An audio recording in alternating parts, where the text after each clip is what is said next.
그래서 얘들아 형벌 이제 우리 칸트 하면서 마무리 지을게. 그다음에 여기는 뭐 딱히 안 하고. 그다음에 칸트 얘들아 음보론이라고 나와 있는데 음보라는 말은 어쨌든 형벌은 상응 범죄에 상응하는 보복 알겠죠? 보복의 측면이다. 형벌은 상응하는 보복이어야 돼. 근데 한 개 더. 그리고 앤드 이 사람도 칸트도 사회 계약론의 입장을 가지거든. 일단 알겠죠? 그래서 음보론과 사회 계약론의 관점에서 사형을 정당하다라고 이야기를 하고 알겠죠? 그다음에 좀 독특한 건 뭐냐면 칸트는 그렇게 음보의 측면에서 사형을 부과하는 것이 다른 사상가들과 달리 살인자의 인격을 일단 인간 존엄성을 오히려 실현시켜 주는 거라고 생각해. 그게 실현시켜 주는 거야. 그러니까 사형을 부과하는 것이 살인자의 인간 존엄성을 실현해 주는 거야. 이게 왜 이런 식으로 이야기를 할 수 있냐면 내가 두 가지 측면이 있거든. 그러니까 왜 칸트가 사형과 같은 형벌이 살인자 인간 존엄성을 실현시켜 주는가에 대한 이해를 좀 해야 돼. 그래서 오른쪽에다가 간단하게 좀 할 건데 어쨌든 칸트라는 사람의 입장은 이제 보자. 기본 전제가 살인자가 됐던 아니면 우리 옛날에 막 거짓말하는 사람이 됐던 누구든 간에 모든 인간은 존엄해야 돼. 알겠죠? 모든 인간은 존엄성을 보장받아야 돼. 살인자도. 그러면 근데 칸트가 봤을 때 그러면 봐봐. 공리주의가 말하는 예방, 본보기, 공익을 위한 형벌. 자, 공리주의가 말하는 것처럼 막 예방을 위해서 사람들에게 두려움을 주기 위해서 본보기가 되기 위해서 사회 전체 이익을 위해서 형벌을 부과하는 것 자체는 결국 인간을 뭐로만 대하는 거냐? 수단으로만 대하는 거야. 이건 오히려 칸트가 봤을 때는 범죄 저지르면 이렇게 됩니다를 보여주기 위한 거니까 인간을 수단으로만 여기는 거야. 이거 바람직하지 않다고. 이걸 인간을 수단시하는 거야. 수단으로만 간주하는 거야. 그래서 칸트는 형벌에 있어서 예방 효과 알겠죠? 공익 이런 것들을 고려하면 된다 안 된다? 안 된다고. 그런 것들을 고려하면 안 되는 거야.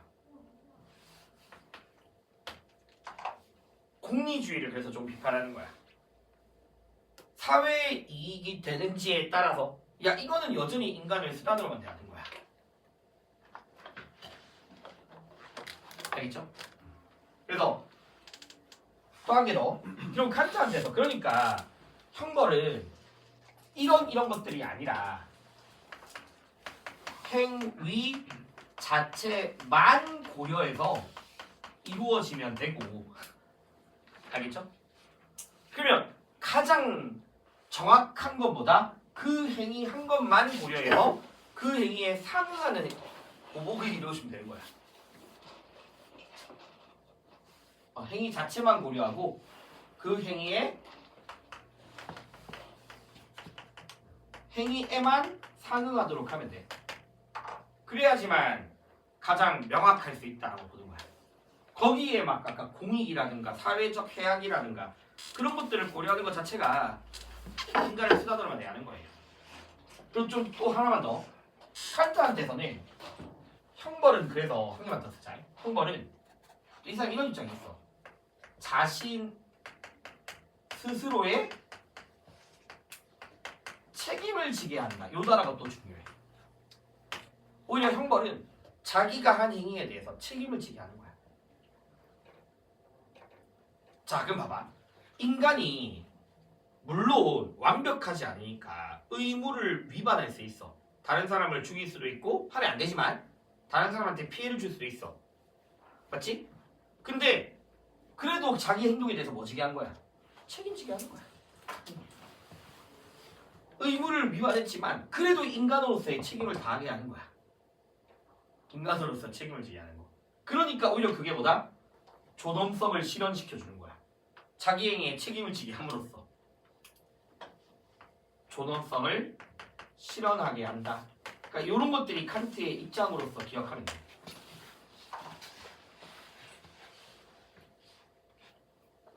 그래서 형벌을 부과할 때 막 예방, 공익 이런 것들을 안 따지고 그 사람 자기가 한 행위 자체만 고려하고 그 자체에 대해서 상응하는 보복으로서 스스로에 대한 책임을 부과하게 하고 그래서 이 사람의 존엄성을 실현시켜주는 거. 자, 그래서 자 보자. 아까 말씀드렸듯이 형벌의 목적은 공리주의자처럼 절대로 뭐가 아니다? 공익이라든가 예방을 위한 게 아니다. 알겠죠? 목적은 절대로 공익이 되어서 안 돼. 예방이 되어지면 안 돼.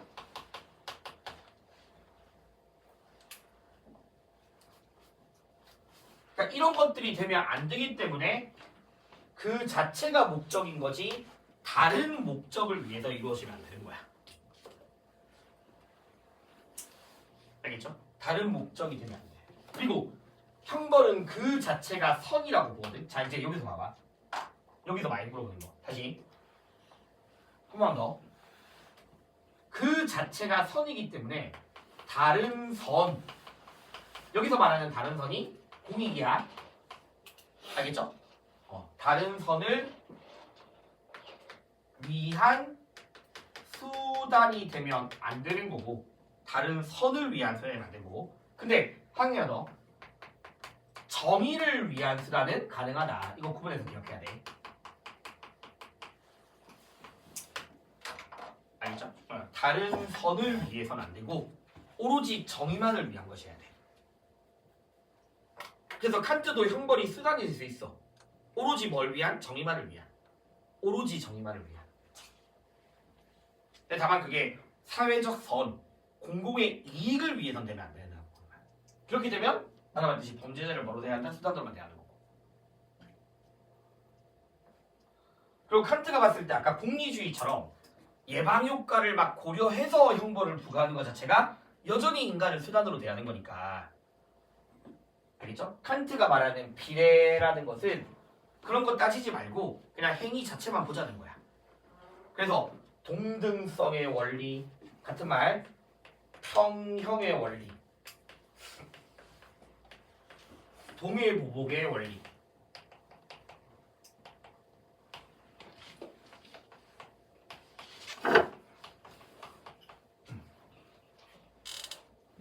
등가성, 동해보복, 평형, 동등성 원리만이 가장 명확하다.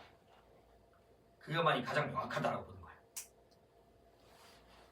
알겠죠? 행위 자체만 보고 그 행위 자체에 대한 동등성의 원리를 통해서야.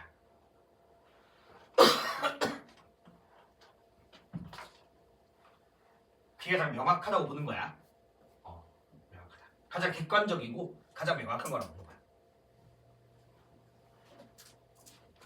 자, 그 다음에 아까 말씀드렸듯이 한 번만 더 예방효과, 공익에 저해하는 거 이런 거 따지지 말고 그냥 범죄를 저질렀다는 이유만으로 뭘 부과한다? 처벌을 부과하는 거고. 이거를 관련해서 자 봐봐.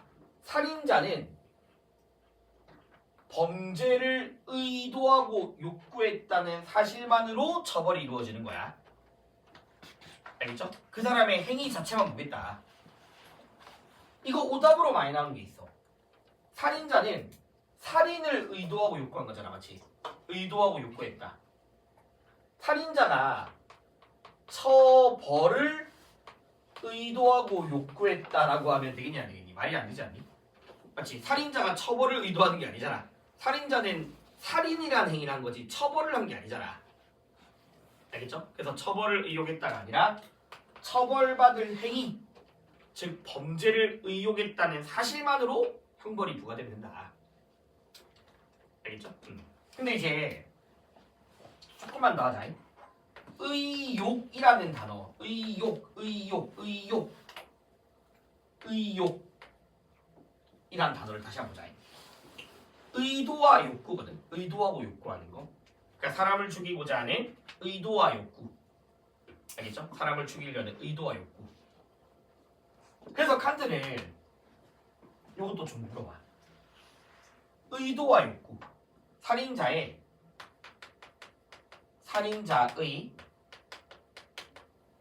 내적 사악성을 고려해야 돼. 알겠죠? 내적 사악성. 사람을 죽이고자 하는 의도와 욕구라는 내적 사악성을 고려하거든.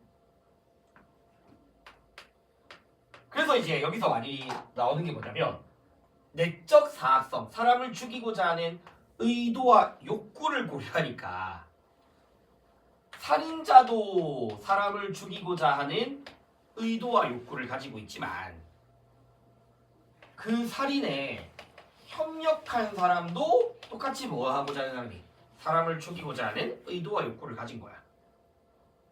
뿐만 아니라 그 살인을 명령한 사람도 똑같이 뭐해? 사람을 죽이고자 하는 의도와 욕구를 가지고 있는 거야. 그러니까 똑같이 다 뭐 해야 돼? 사형에 처해야 돼. 똑같이. 재밌죠? 그래서 칸트한테서 형벌은 다시 내적 사악성 플러스 동등성의 원리에 따르게 되는 거예요. 내적 사악성과 동등성의 원리에 따라. 알겠죠? 내적 사악성과 동등성의 원리고 그 다음에 이제 다 했어 얘들아. 결국 아까 말씀드렸듯이 인간은 유한하지만 그래도 책임이라는 행위를 통해서 존엄성이 실현될 수 있는 거고, 맞죠? 책임을 질 수 있다. 동물은 자기 행위에 대해서 책임지지 못하지만 인간은 자기 행동에 대해서 책임을 질 수 있는 존재고, 그런 점에서 인간이 존엄한 거고, 그리고 사형을 통해서 자기 스스로가 뭐한다? 거기에 대해서 책임을 지게 하는 거고, 그게 인간의 존엄성을 보장해주기 위한 거고, 모든 인간은 존중받아야 된다. 비록 살인자라도. 그러면 살인자라도 존중받으려면 자기 행위에 대해서 뭐 하도록 해야 된다? 책임을 질 수 있게 해줘야 한다. 근데 그 책임을 지게 함으로써, 즉 사형을 통해서 인간으로서의 존엄성을 보장받을 수 있고, 그 과정에서 공리주의자처럼 막 사회적 해악, 공익, 예방효과 이런 것들을 따지는 게 아니라 그 행위 자체에 대한 객관적인 형벌을 통해서, 알겠죠? 다른 것의 수단이 아닌 형벌을 통해서 존엄성을 실현할 수 있는 거지. 그래서 여기서 이제 한 개만 더 이야기할게. 많이 물어보는 게, 자, 살인자에 대한 사형이, 알겠죠? 살인자를 사형하는 것이, 자, 사형했어. 그럼 더 이상 이 사회 구성원은 아니잖아, 죽었으니까. 그렇죠? 사형을 통해서 죽었으면 더 이상 이 사회 구성원이 될 수는 없잖아. 그래서 사형은 시민적 인격은 상실되어지지만, 사형을 통해서 살인자의 시민적 인격은 상실되어져. 하지만 인간의 타고난 존엄성은 보장되잖아, 마치 책임. 알겠죠? 그래서 시민적 인격은 상실되지만 타고난 인간의 존엄성을 생득적 인격이라 표현하거든. 생득적 인격. 그래서 생득적 인격은 여전히 보호되어진다. 이건 상실되는 게 아니다. 그래서 모든 인격이 상실되는가라고 하면 틀림 아니고, 더 이상 시민은 아니지만, 그럼 여기까지 이게 누구랑 공통이냐면 루소랑 공통이야. 루소도 살인자는 더 이상 뭐 아니라고 했니? 시민 아니라고 했잖아. 그래서 사형 선고를 통해서 시민 인격은 상실돼. 근데 루소는 칸트랑 달라. 루소는 살인자를 존중의 대상으로 안 봐. 알겠죠? 루소는 도덕적인 존중 대상이 아니야. 여기까지만 루소 입장이고, 이거는 루소 절대 아닙니다. 알겠죠? 이거는 아니야. 알겠죠? 이건 루소가 아니고. 근데 어쨌든 사형을 통해서 살인자의 시민적 인격이 상실되어진다. 이거는 칸트 루소의 공통이고.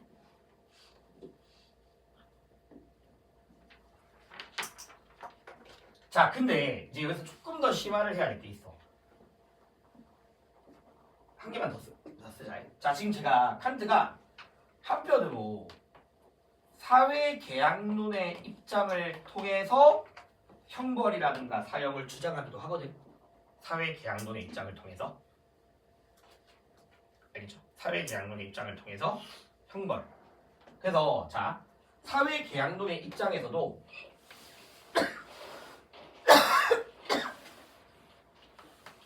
형벌 또는 사형은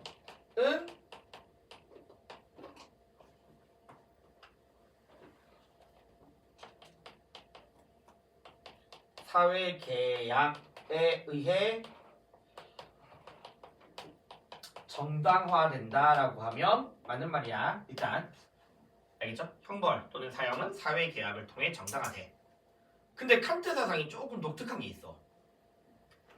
요즘에 이제 이런 것도 물어봐 얘들아. 자 봐봐. 조금 독특한 게 뭐냐면 이거는 너희 안 적어도 되긴 하는데 여기다 써줄게. 칸트는 좀 특이한 게 뭐냐면 인격을 칸트는 이중인격이거든. 인간을 이중적 인격을 봐. 이 인격을 나눠. 왜냐면 자, 이 인간이라는 존재가 있을 때 우리 초반에 칸트의 막 도덕 배울 때 칸트에게서 도덕 법칙, 인간이 마땅히 따라야 될 도덕 법칙이라는 것은 현상 세계에서 정립되는 건 아니거든. 지금 이 현상 세계에서 정립되는 게 아니라 이미 인간이 이성으로서 인식되어지는 이런 거야. 이성으로서 인식되어지는. 그래서 칸트한테서 도덕은 선언적이다라고 표현을 해. 도덕은 선언적이란 말은 경험 이전의 것이다 이거야. 왜 이게 가능하냐면 플라톤도 왜 이데아계랑 현상계로 나눴잖아, 맞지? 세계를. 칸트도 그렇게 세계를 나눠. 그러니까 플라톤의 이데아 같이 예지적 세계라는 게 존재하거든. 예지적 세계. 이데아계랑 비슷한 거야. 예지적 세계. 예지계라고 해서. 그리고 지금 우리가 살고 있는 이 현상계가 있어. 알겠죠? 그러면 이 예지계는 이성적 인격이야. 예지계에 존재하는 이성 그 자체로서의 이성적 인격. 그래서 다시 얘들아 그냥 이렇게 생각해봐. 너희가 이성적으로 봤을 때 거짓말하면 되니 안 되니? 안 된다고. 그건 너희의 이성의 명령인 거야. 예지계에 존재하는 이성의 명령이야. 사람 죽이면 안 되잖아. 그건 예지계에서 나타나는 이성을 의해서 제정되는 거야. 알겠죠? 그 다음에 현상계도 말 그대로 현상적 인격인 거야.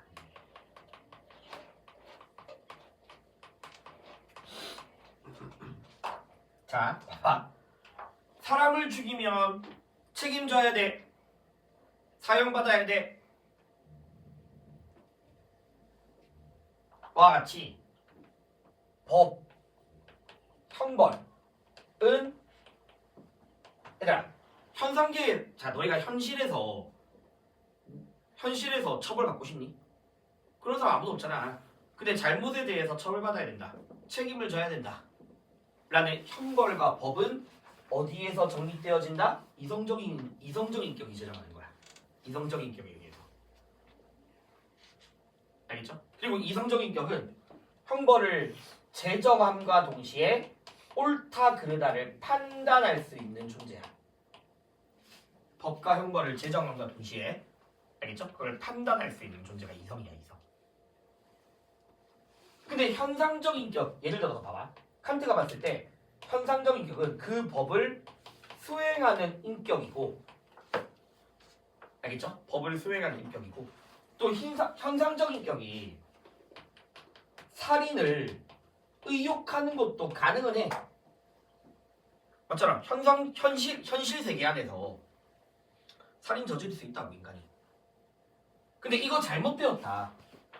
이거 처벌받아야 된다. 라는 거는 현상적 인격의 명령이야, 이성적 인격의 명령이야? 뭐의 명령이니? 이성적 인격의 명령이라고 보는 거야. 이성적 인격의 명령. 그러니까 칸트는 이거 두 개가 달라야 된다고 보는 거야. 그러니까 이중인격으로 나눠서 이야기를 해. 그래서 너무 심한데 그냥 듣고 말아버려. 그래서 칸트가 봤을 때 베카리아를 되게 비판하거든. 왜냐면 베카리아는 봐봐, 내가 살인을 저질렀어. 근데 내가 생명권을 양도하지 않았기 때문에 사형을 부당하다라고 이야기하거든. 그러면 칸트가 봤을 때 베카리아의 문제는 뭐냐면 자기가 살인 저질러 놓고 자기 행위에 대해서 스스로 재판관이 되어버린 거야. 자기 행동에 대해서 스스로 옳다 그르다를 판단하는 재판관이 되어져서 사형을 거부하고 있는 거야. 이건 바람직하지 않은 거거든, 칸트가 봤을 때는. 그래서 칸트는 이거 두 개를 구분을 해야 되고, 알겠죠? 이거 두 개를 구분해야 되고, 이거 두 개를 좀 구분해야 돼. 현실에서 법을 수행하는 인격과 그게 옳다 그르다를 판단할 수 있는 인격은 달라야 된다. 자, 그 다음에 또 봐봐. 현상에 나는 사람을 죽였고 죽일 수도 있고, 근데 죽고 싶지 않잖아. 근데 나한테 그거에 대해서 죽어야 한다, 사형을 부과하는 것은 내 이성의 명령이란 말이야. 알겠죠? 그래서 칸트가 봤을 때 사형은 결국 뭘 따른다? 이성을 따르는 거야. 그게 바로 뭐다? 자유의지의 실현이다. 알겠죠? 칸트가 말하는 자유의지라는 게 자율적 의지거든. 선의지를 따르는 거. 자유의지, 자율적 의지.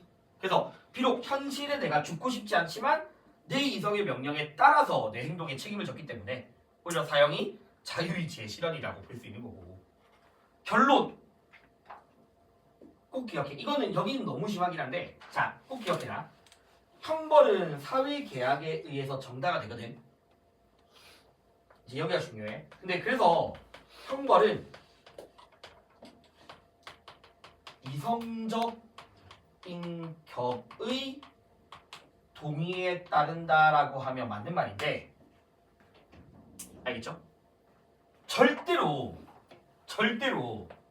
형벌은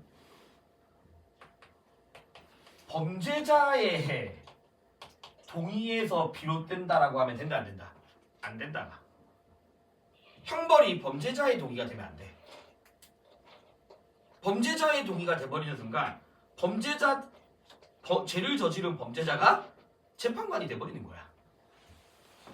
그래서 형벌은 범죄자의 동의가 아닌 이성적 인격의 동의에서 비롯되는 거야. 알겠죠? 현상계의 범죄자의 동의라고 하면 절대 안 돼. 범죄자의 동의가 아닌 이성적 인격의 동의로 비롯돼요. 그래서 사회계약론적 관점에 따라 형벌을 주장하지만, 알겠지? 그 형벌이 현상계의 범죄자의 동의는 아니다. 범죄자의 동의가 아닌 순수한 이성적 인격의 동의. 그거 꼭 기억해야 돼. 요게 결론이야. 이거는 나올 가능성이 사실 많이 없거든. 근데 이거는 계속 나와, 평가원에서는. 근데 요거는 이해만 좀 해보면 돼.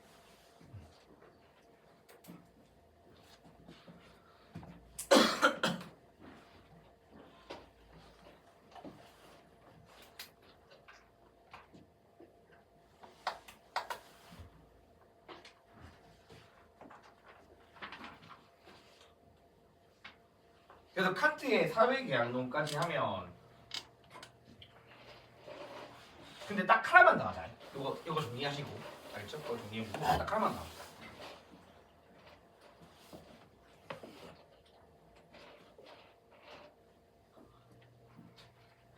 그러니까 이거 두 개를 다르다고 봐야 돼. 알겠죠? 다른 거야, 다른 거.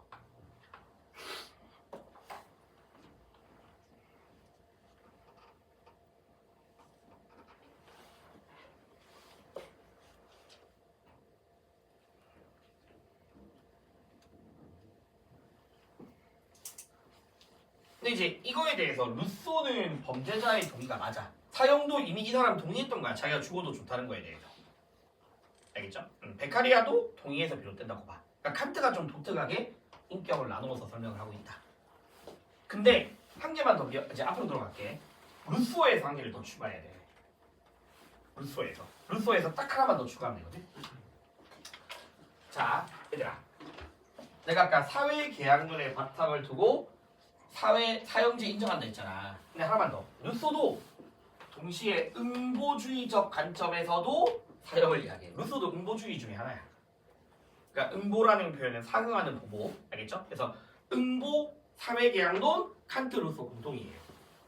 근데 다만 칸트는 인격을 나누고 형벌은 범죄자의 동의에서 비롯되는 게 아니라, 알겠죠? 현상적 인격인 범죄자가 아닌 예지적 세계의 이성적 인격의 동의에서 비롯된다. 그렇게 좀 구분을 하는 게 칸트 입장이에요. 자, 그 다음에 120페이지 한번 봐봐. 뭐 위에 있는 거를 한 번씩 읽어보면 되는데 나랑 요거를 보자고. 그래서 다시 OX로 한번 해볼게. 자, 봐. 형벌이 정의를 위한 수단인가라고 하면 무조건 돼. 칸트도 돼. 이거 생각보다 애들 되게 많이 헷갈려 하거든. 그러니까 형벌이 수단이 될 수 있는가 딱 하나. 정의만을 위해서. 그래서 다 돼. 사실 누구나 다 정의를 위한 것이야 돼. 맞죠? 그 다음에 120페이지. 형벌 중에서 사형 또한 정의의 실현을 위한 건가? 오. 그러면 사형제 찬성하는 루소도 오. 맞죠? 그다음 베카리아는 사형을 반대하는 사람이니까 그게 정의를 위한 것이 아니고 벤담은 그냥 세모라고 하자. 알겠죠? 벤담은 사형이든 모든 형벌들이 결과를 통해서 판단해야 되는 거잖아. 그러니까 될 경우가 있는 거지. 알겠죠? 그럴 경우로서 존재하는 거지. 경우야 경우. 알겠죠? 가능성. 자, 근데 봐봐. 지금 형벌이 정의를 위한 것인 것과 공익을 위한 것인가에 비교하면 칸트는 이거 절대 안 되는 거예요. 이거. 칸트는 공익을 위해서는 절대 안 돼. 나머지 다 가능해. 그래서 이 3번 보기가 제일 이거 좀 많이 물어봐. 형벌. 칸트 빼고 다 돼. 알겠죠? 형벌은 공익을 위한 수단이다. 칸트 빼고 다 되고. 근데 이제 또 구체적으로 형벌 중에서도 사형이 됐거든. 근데 아무리 칸트가 사형을 찬성하더라도 공익을 위해서 하면 되니 안 되니? 그건 절대 안 되는 거야. 아무리 칸트가 사형을 찬성하더라도. 근데 루소, 베카리아, 벤담은 다 공익을 위한 거란 말이야. 형벌 자체가. 그러면 그 중에서 루소는 사형을 찬성했으니까 되는 거잖아, 맞지? 베카리아는 사형을 반대하니까 안 되는 거지. 벤담 될 수도 있고 안 될 수도 있는 거고. 알겠죠? 결과에 따라서. 결과에 따라서 그냥. 자, 얘들아, 아까 이 비대성이라는 단어를 적당해라. 다 돼, 다 돼. 그냥 다 돼. 누구나 다 돼. 누구나 다 적당해야 돼. 근데 얘들아, 잘 봐봐. 요 근처에다가 왼쪽에다가 써도 되는데, 그러니까 결국 이 비대성이라는 거에 대한 내용의 차이라고. 칸트가 생각하는 적당함은 동등성의 원리를 따르는 거지. 그게 적당한 거야. 알겠지? 칸트는 그걸 동등성을 따르는 게 비례성의 실현이다라고 보는 사람인 거야. 근데 공리주의가 봤을 때, 즉 공리주의는 벤담 베카리아야. 알겠죠? 그럼 벤담 베카리아가 봤을 때 비례성은 아까 그거 있잖아. 범죄의 이익과 형벌의 해악을 비교하면 이거보다는 커야 된다. 이게 비례성이잖아. 알겠죠? 범죄 이익보다는 형벌의 고통이 더 커야 되는 거고. 근데 그 고통이 예방할 해악을 뭐하지 않도록 하라. 능가하지 않도록 하라. 그러니까 칸트가 바라보는 비례성과 공리주의가 바라보는 비례성의 차이인 거지. 알겠죠? 칸트는 이거를 통해서 비례성이 실현되는 거고, 공리주의는 이거를 통해서 비례성이 실현되는 거지.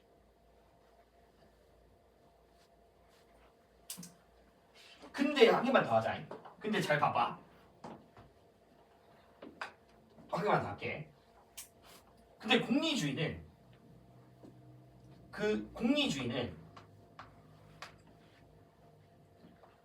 범죄의, 정확하게 하면 범죄의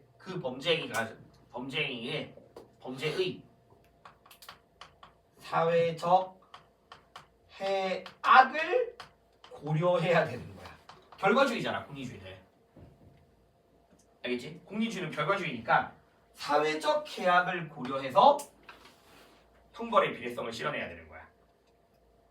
근데 칸트는 사회적 계약 고려하면 되니 안 되니? 안 된다 했잖아 이런 것들. 이런 거 고려하는 것 자체가 인간을 쓰다라고 보는 거야. 알겠죠? 그래서 칸트는 오로지 범죄자의 내적 사악성만을 고려하고, 알겠죠? 거기다가 플러스 아까 동등성의 원리에 부합되어지면 정당해지는 거지. 그렇죠? 동등성, 내적 사악성과 동등성의 원리를 따름으로써 비례성이 실현될 수 있는 거야. 근데 공리주의자는 사회적 해악을 고려하고 요 기준에 의하면 비례성이 실현되는 거고.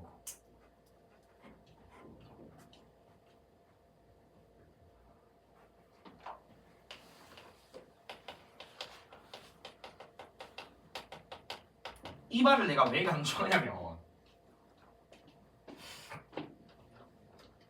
교재에서 125페이지에 이거 한번 해보고 125페이지에 4번 보기에서 5번이 왜 틀렸는지를 칸트 입장에서 틀렸거든. 한번 봐봐. 125페이지에 4번의 5번 보기가 이게 재작년 수능이거든. 칸트가 틀렸어. 얘들 칸트 맞다고 체크할 게 많거든. 칸트가 워낙 동기 강조하고 내적 사악성 이야기했잖아.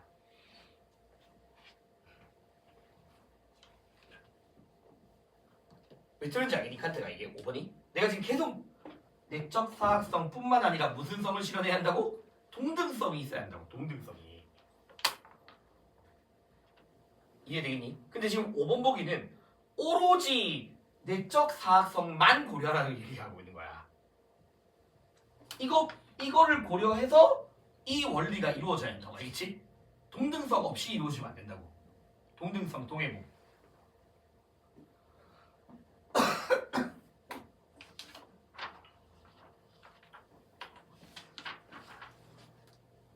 그리고 올해 6평에서 다시 올해 6평에서 형벌은 계약에 따라 계약론자 3명 다 동의해야 돼. 돌아가서 베카리아도 물론 사형을 반대하지만 계약에 따라서 정당하지 않다 이렇게 이야기하는 거잖아. 근데 벤담은 애초에 계약론자가 아니거든. 이건 X란 말이야. 근데 이거와 이거의 차이가 있다고 얘들아. 이거 두 개의 차이가. 올해 고3 6평에서 이거 개정됐다고 해. 근데 칸트 아까 계속 이야기했잖아.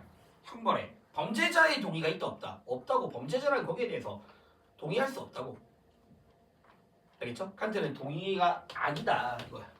정확하게 무관인 거지. 무관. 동의와 무관한 거야. 근데 루소나 베카리아는 동의로서 이루어지는 거야. 범죄자의 동의로서 이루어진다.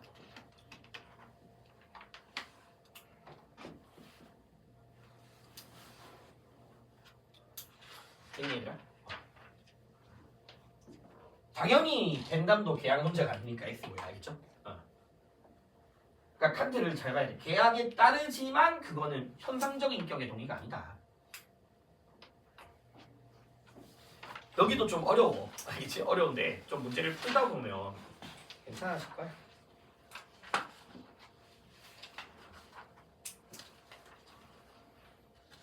얘들아, 너희 이제 문제를 좀 풀어볼 건데 123페이지에 1번이랑 3번만 한번 해보고 1번, 3번 해보고 4번을 같이 할게. 그냥 뭐 4번 해봐도 돼. 근데 얘들아 1번에 4번은 일단 답이 아니거든. 미리 말할게. 근데 이건 아직까지 좀 안 배웠어. 1번에 4번은 신경 쓰지 마. 4번 다시 이따가 이야기할 거니까. 알겠지? 1번에 4번은 신경 쓰지 말고 4번 빼고 1, 2, 5 중에서 답 한번 찾아봐봐. 앞에 거 좀 봐도 돼. 그리고 얘들아 미안 딱 한번 더 줄치자. 미안 요거 한번 봐봐. 120페이지에 요 표를 위에 한번 글 봐봐. 요 위에 요것 좀 줄쳐볼래? 그 칸트 있잖아. 여기가 아까 했던 이야기거든. 단 첫 번째 주부터 네 번째 주까지는 세 번째까지 다 했던 게 아니야. 칸트 맞지? 이런 것들이 아니라 그냥 그 했다는 이유만으로 이거 다 했던 이야기거든. 근데 요거 줄쳐놔. 미친. 이 사람은 오히려 사형이 살인자의 인격을 파괴할 가혹행위로부터 벗어나게 해준다? 이 표현 한번 주저봐. 자, 이게 뭔 얘기냐면 이렇게 얘기하면 돼. 자, 나라는 인간은 마땅히 자기 행동에 대해서 책임을 져야만 하잖아, 맞지? 그게 정한 명령이잖아. 마땅히 책임져야만 한다. 그러면 내가 사람을 죽였더라도 거기에 대해서 책임을 져야 하는 게 나의 의무야. 알겠지? 그러면 책임을 져야 되기 때문에 나는 똑같이 죽음으로써 갚아야 돼. 근데 국가가 막 베카리아처럼 나를 죽이는 게 아니라 종신노역형으로서 살려두고 있으면 오히려 이게 책임을 지지 않게 하는 가혹행위야. 내 인격을 파괴하는 가혹행위인 거야. 내 행동에 책임을 지지 않게 하는 거야. 알겠지? 그래서 오히려 사형이 자기 행동에 책임을 지게 해준다고 이거. 그러니까 오히려 그 인격을 파괴하는 가혹행위로부터 벗어나게 해주는 거야. 알겠죠? 이 표현도 칸트 표현으로 재심으로 되게 많이 나와. 자, 그럼 다시 이제 123페이지에 한번 해봐. 좀 보면서 해야 되니까. 알겠죠? 앞에 보면서 해야 되니까 1번이랑 3번 한번 해보시면 됩니다.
그래서 1번을 한번 보면 얘들아 같이 한번 보자. 어차피 그러니까 이 1번 문제 2023년이거든. 학년도니까. 그럼 이때가 처음으로 칸트의 사회계약론이 나온 해야. 그러니까 원래 이 칸트의 사회계약론이 교과서에도 없고 이 해에는 수특에도 없었어. 그 전까지 한 번도 출제 안 됐다가 그냥 딱 처음으로 사회계약론 칸트. 그러면 갑을 보면 근데 이미 좀 줬어. 자연 상태에서 법적 상태로라는 표현이 거의 사회계약론 표현이거든. 근데 아까 뒤에 표현 알겠죠? 사형은 고통받는 인격 안에 있는 인간성을 추악하게 만드는 것으로부터 벗어나야 한다. 이 표현에서 이제 일단 칸트고.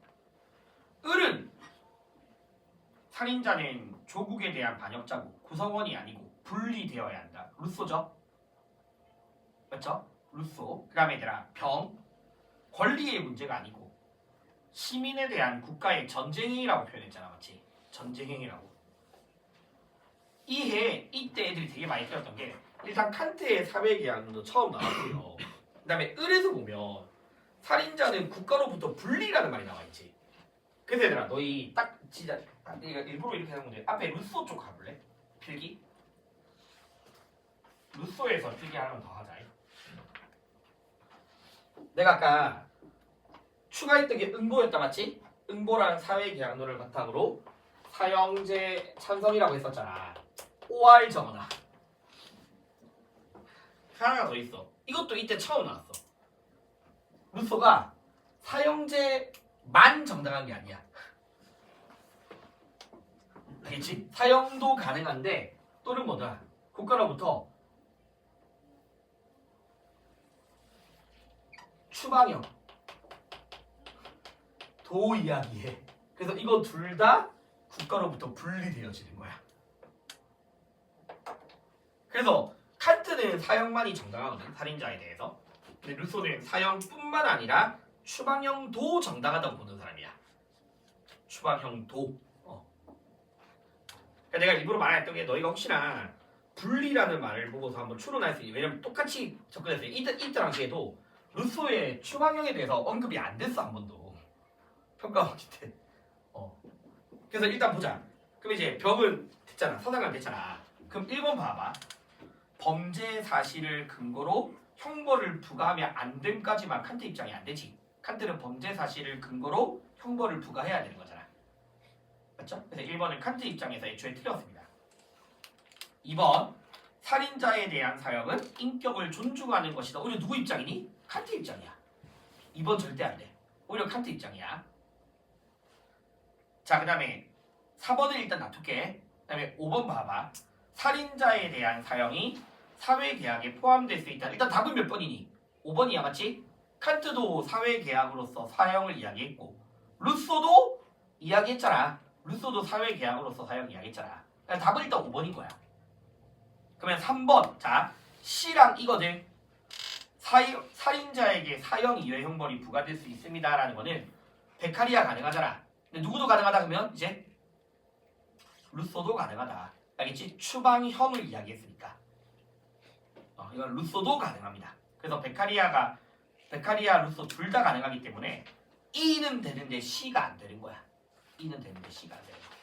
답은 5번이야. 알겠죠? 4번은 지금 신경 쓰지 말고. 그 다음에 3번 한번 봐봐. 자, 갑은 정언명령이라는 칸트 입장이죠. 그래서 아까 벤담은 범죄자가 처벌받지 않는 경우들은 있지만 칸트는 그런 경우 없어. 예외 없이 형벌 받아야 되고. 그 다음 아까 기억나죠? 살인자, 협력했던 사람 누구든 간에 사형에 처해야만 한다는 칸트 입장이야. 얘들아 두 번째 줄 살인자는 시민이 아니라 뭐다? 적이다. 사형에 처해져야 한다라고 했으니까 루소 입장이죠. 그 다음에 병. 아까 했던 거죠. 사형은 국가의 전쟁행위라고 이야기했잖아. 베카리아죠. 그래서 내가 전쟁에 대해서 루소가 바라보는 단어와 베카리아가 바라보는 단어가 다르다 했잖아. 자, 그럼 이제 1번 봐봐. 살인자는 시민사회에서 제거될 수밖에 없다. 얘들아 제가 아까 칸트의 시민적 인격 이야기할 때 칸트랑 루소의 공통적 표현이 살인자는 더 이상 뭐 아니다? 시민 아니다. 알겠죠? 그리고 루소 입장에서도 사형이 됐든 추방형이 됐든 더 이상 이 사람 시민 아니야. 그럼 1번은 답이 안 되는 거죠. 알겠죠? 칸트랑 루소 둘 다 동의해야 되니까. 2번은 얘들아, 자 아까 계속 루소의 사회 방위론 딱 이 말이야. 자 우리가 국가를 만들었어. 근데 살인자면 이 국가의 존립이나 사회 구성원을 죽이는 사람이니까 죽어야 되잖아. 그러면 2번은 사형은 국가의 존립과 정의를 위한 거라고 해야 돼. 이건 루소 입장이 안 되는 거야. 알겠죠? 국가의 존립과 정의를 위한 거야. 국가를 유지하기 위해서 사형이 필요한 거야. 아니라가 틀린 거야. 됐지? 자, 그 다음에 3번. 사회계약에 근거해 모든 종류의 형벌이 집행될 수 있다. 얘들아, 베카리아 모든 종류의 형벌이 집행될 수 있니? 뭐 안 되니? 사형은 사회계약에 부합하지 않잖아. 알겠지? 그래서 모든 종류의 형벌이 집행될 수 있다는 베카리아 입장이 아니라고. 3번은. 4번. 사형의 선고와 집행은 살인자의 동의를 전제하지 않는다라고 내가 제가 칸트한테 이야기했죠. 칸트는 살인자의 동의가 아니야. 근데 내가 루소는 뭐다? 동의했던 사람이라고. 자기가 죽어도 좋다는 거에 동의했던 사람이니까 전제하지 않음이라는 표현까지 말하면 루소 입장에서 틀린 말인 거야. 5번. 자 얘들아, 칸트는 반드시 형벌이 동의보복에 따라야 돼. 근데 공리주의는 동의보복에 따라야 돼? 아니잖아. 공리주의가 동의보복에 따르지 않다고. 공리주의는 그냥 범죄 이익보다 커야 되고 예방효과보다 예방할 해악보다 작아야 돼. 그리고 공리주의자 입장에서는 칸트처럼 동의보복에 따르더라도 예방효과가 없으면 뭐하지 않다? 정당하지 않다. 알겠죠? 예방효과가 없으면 정당하지 않다. 칸트는 반드시 동의보복에 따라야만 해. 그럼 답 몇 번이니? 5번이죠, 맞죠? 그래서 5번 동의보복에 따른 어긋나는 형벌이라도 칸트처럼 꼭 동의보복에 따르지 않더라도 예방효과에 기여하면 정당화될 수 있는 거고. 알겠죠? 칸트는 동의보복에 따라야지만 정당한 거고. 답은 5번. 되니? 그러니까 다시 말하면 공리주의가 동등성의 원리를 따르는 게 아니라고. 동등성에 따르지 않아도 된다고. 알겠죠? 동등성에 어긋나더라도 정당화될 수 있다는 거지. 4번은 다음 주에 한번 다시 한번 좀 복습하면서 이야기하고 넘어갈게. 어차피 한번 복습하긴 해야 될 것 같아. 이렇게 하고요. 자 이제 128페이지가 또 중요해. 이게 지금 너무 몰빵돼 있는데 생균이 여기 얘들아 문제 2개야. 3점짜리 2개거든. 그래서 128페이지부터 130페이지까지가 한 문제로 나와. 근데 거의 요즘 트렌드는 사회계약론으로 나와. 올해 수능도 마찬가지고 올해 수능도 5단계 2인가 1인가 그래. 사회계약론으로 나와. 알겠지? 사회계약론이 바라보는. 그 다음에 131페이지부터 132페이지까지 시민불복종을 해봐야 돼. 놀스, 싱어. 그래서 3점짜리 2개야. 128페이지 한번 봐봐. 자, 128페이지에 나오는 요 내용은 뭐냐면 바람직한 국가란 무엇인가 이거야. 그리고 국가는 어떻게 만들어지는가, 국가의 정당성 또는 국가의 역할 이런 것들을 동양사상가, 서양사상가로 나누어서 난 거거든. 근데 동양사상가는 거의 수능에서 나올 일이 없어. 무조건 거의 웬만하면 서양사상가 중에서도 사회계약론을 집중적으로 내. 사회계약론을. 근데 나올 일이 없지만 또 묻는 거지. 왜냐면 작년에 6평에서는 6월 평가에서는 동양사상가를 또 냈어. 근데 물론 수능에서는 사회계약론 나왔지만 물론 수능에서는. 그러니까 동양사상가도 줄은 쳐놔야 돼. 알겠죠? 줄만 좀 쳐놔야 돼. 자, 얘들아 바로 해버리자. 유교는 좀 복습이거든. 통치권은 하늘로부터, 맞죠? 통치권은 하늘로부터 뭐 다 알고 있는 거. 맹자 백성을 근본으로 여겨야 되고 항상 항심 다 기억나죠? 항상이 있어야지 항심을 가질 수 있다. 근데 일단 국가 어떻게 만들어진다? 하늘로부터. 근데 그 하늘의 명이 곧 뭐와 같다? 백성의 뜻과 같다. 민심이 천심이다. 그렇다고 민주주의는 아닙니다. 유교가 백성에 의해서 정치가 이루어지는 게 아니잖아. 알겠죠? 묵자이다. 이거 한번 줄쳐봐. 차별하지 않고 상호 이익을 추구. 자, 여기서 묵자 한번 정리해야 돼. 작년에 6월 평가원에서는 이렇게 두 명 비교했어. 얘들아, 둘이 묶어와봐. 유교랑 묵자. 일단 왼쪽에다가 간단하게 묶어와봐. 둘 다 공통점은 군주의 통치권.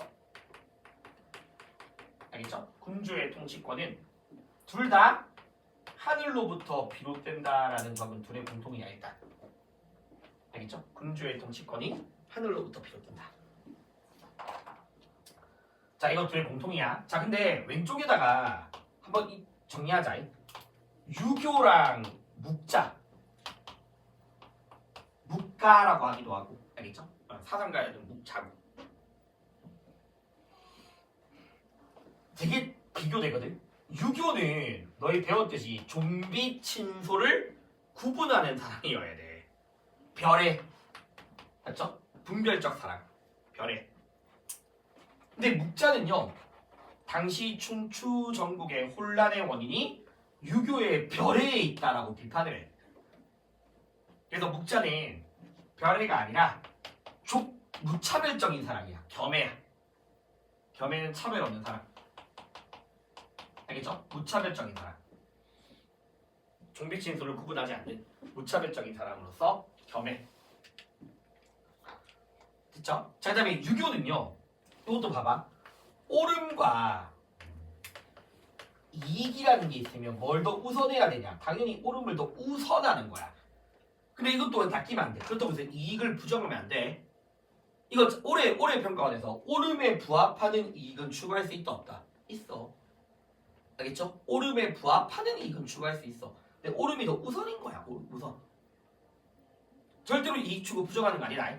근데 묵자는요, 옳음과 이익을 같은 것으로 보는 사람이야. 묵자에게서 옳다라는 건 이익을 높여주는 거야. 이걸 같은 가치로 봐. 그러니까 이게 굳이 한자는 의증인데 그런 거 안 나와 평가원에서. 알겠지? 중요한 게 아니라 옳음과 이익을 같은 것으로 본다. 근데 여기서 좀 하나 더.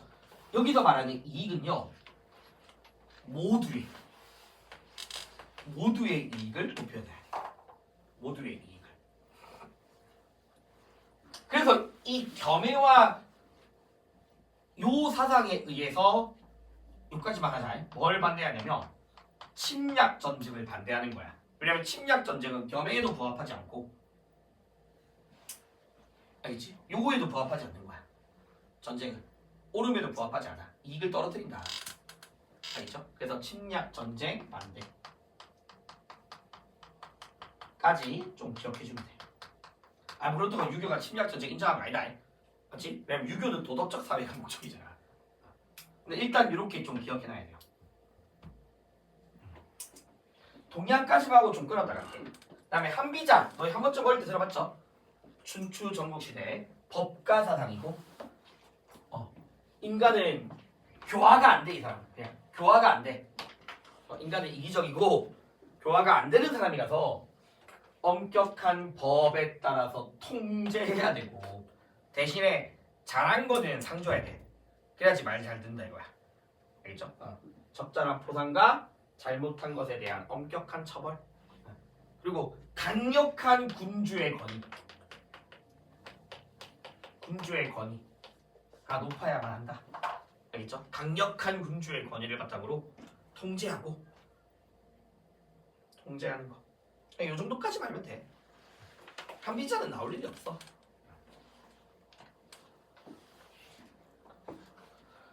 됐죠? 자, 그 다음에 서양에서, 좀만 나오자. 서양에서 플라톤 안 나와도 되거든. 플라톤 안 나와.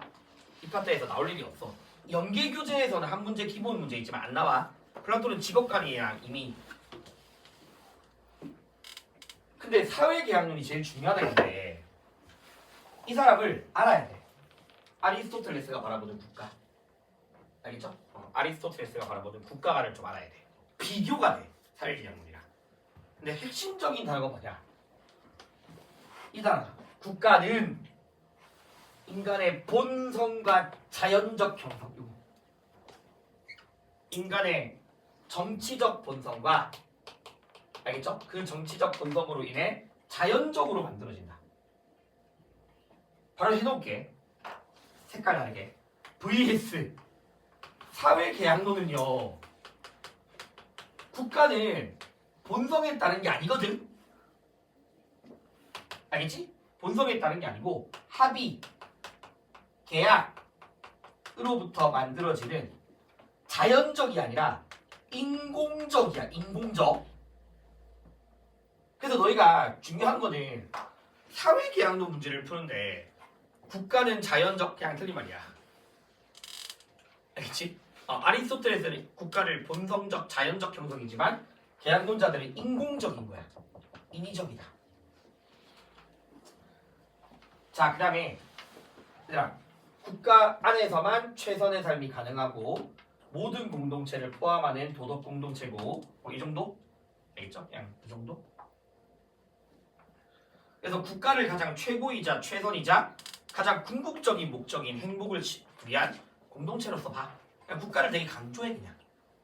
알겠죠? 국가를 되게 강조하고 그리고 모든 공동체를 포함한다는 것은 쉽게 말하면 그러니까 아리스토텔레스가 봤을 때 최초의 공동체는 가족인데 가족이 확장돼서 시민사회, 지역사회, 더 나아가서 국가 이런 것들이 만들어지는 거거든. 그러면 국가 안에 모든 것들이 다 있으니까 국가는 자급자족적인 거지. 국가 안에서만 행복이 이루어질 수 있는 거.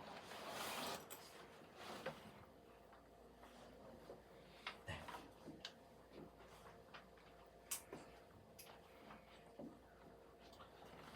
본성 자연적 잘 기억하면 돼. 알겠죠? 본성 자연적. 자, 그다음에 사회계약론 아직까지 본격적으로 안 들어갈 건데 봐봐.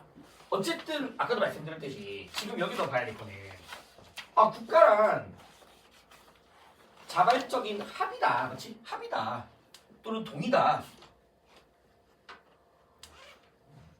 아리스토텔레스는 국가를 되게 강조하지만 계약론자들이 봤을 때 국가는 우리의 권리를 보호해주기 위해서 만들어낸 거거든. 알겠죠? 만들어낸 거고 그 다음에 법을 지켜야 하는 의무도 동의로부터 비롯되는 거야. 자연적이고 본성적인 게 아니라 그렇게 하기로 약속했으니까 국가를 만들고 법을 제정해서 그 법에 따르기로 약속했으니까요. 동의했으니까요. 근데 그 오른쪽에다가 이까지만 좀 시작할게. 사회계약론 사상가 중에서 노크라는 사람이 있거든. 이 사람을 좀 알아야 돼. 준법의 의무가 동의에서 비롯된다. 이거 알겠죠? 동의에서 비롯되는데 알아나? 이 동의가 명시적인 동의로도 발생할 수 있지만이야. OR이야. OR. 명시적인 동의 또는 묵시적인 동의로 성립된다. 자, OR이야. 그러니까 무슨 말이야, 얘들아? 명시적 동의만으로도 준법의 의무는 발생할 수 있는 거고. 알겠지? 명시적 동의가 아닌 묵시적 동의만으로도 준법의 의무는 발생할 수 있는 거야. 알겠죠? 둘 중에 하나만 있어도 돼.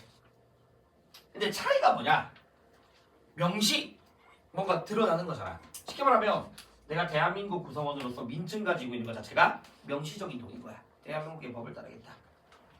알겠지? 그래서 명시적은 해당 국가의 구성원으로서 동의가 명시적인 동의인 거야. 묵시적인 건 뭐냐면 얘들아, 내가 만약에 여행을 갔어. 다른 나라 일본 여행 갔어. 합법적으로 일본 땅 밟았어. 그 순간 나는 일본의 법을 따르겠다고 뭐 한 거다? 동의한 거야. 그게 묵시적이라는 거야. 알겠지? 그러니까 꼭 구성원이 아니더라도 가능하다고. 이방인으로서도 동의는 성립할 수 있다고. 그래서 묵시적인 거는 해당 영토의 존재, 향유하는 거 꼭 구성원이 아니더라도 알겠죠? 꼭 구성원이 아니더라도 영토에 존재하거나 향유하는 것만으로도 준법의 의무는 발생할 수 있는 거지.